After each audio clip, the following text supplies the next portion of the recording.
bölüşək. Gəl vaxtımız olmadığı bir gündə görüşək. Unut geçsin, sevə bilmədi yolsuz eşkim. Ola bilmədi eşkimin eşkim.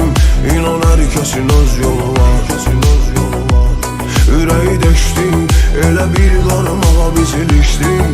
İkimiz də bir anda dəyişdik. Gözəl hər şeyin bir sonu var. Gedən ömrümü saçlarımda düzərəm.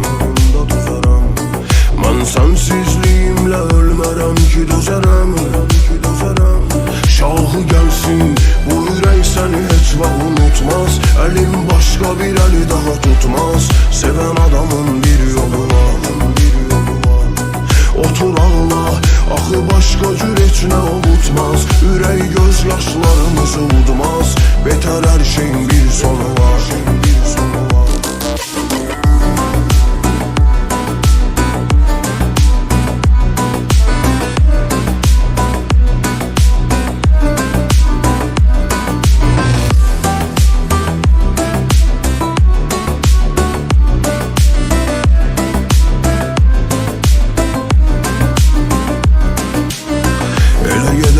Tozum olmaz geridə.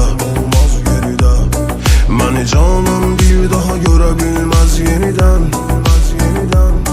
Buralar mənə indi bir məzar qədər dardı. Buranı mənə dar edən uyardı. Geri dönmən bir yolu var. Biri geçsə, biri arxasınca çağırardı. Biri olmayanda biri vardı. Hər nağılın bir sonu var.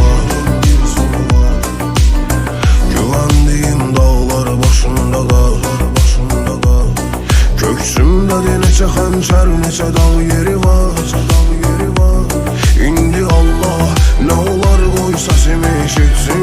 Qəlbindəki bu alığı bilsin. Yanıb alışan bir qulu var. Dönən dünya bir anlıq bu tarazı itirsin.